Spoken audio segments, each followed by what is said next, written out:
Hello bachcho, let's read the question. The question says a block of mass 2 kg slides down an inclined plane of inclination 30 degree. The coefficient of friction between block and plane is 0.5.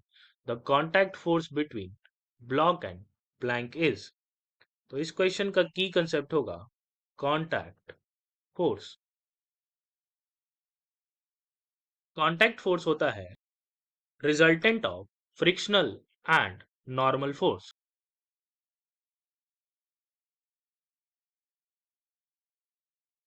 ये एक incline plane है जिसका angle है वो 30 degree है.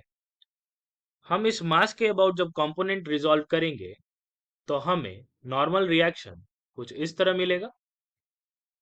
mg sin theta का component along the incline plane मिलेगा और mg cos theta perpendicular to the incline plane मिलेगा. फ्रिक्शनल फोर्स मोशन को अपोज करने के लिए ऊपर की तरफ एक्ट करेगा. तो हम लिखेंगे frictional force Fs is equal to mu multiplied by the normal force. Mu हमें क्वेश्चन में 0.5 दिया हुआ है. नॉर्मल फोर्स हो जाएगा mg cos 30 डिग्री के बराबर. अब हम यहां वैल्यू पुट करेंगे तो ये हो जाएगा हमारा 5√3 न्यूटन.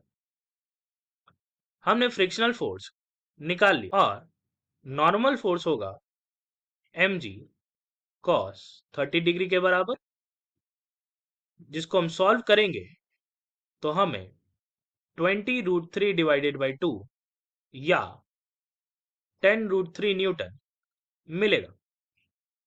तो कांटेक्ट फोर्स हमारा Fc हो जाएगा रूट अंडर नॉर्मल फोर्स का स्क्वायर प्लस फ्रिक्शनल फोर्स का square.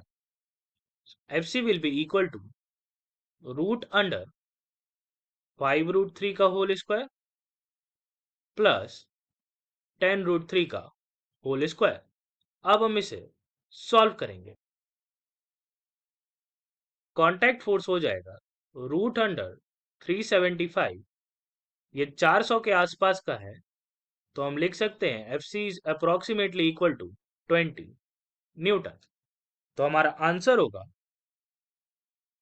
Option number A 20 newton. Hope you understood it well. Best of luck.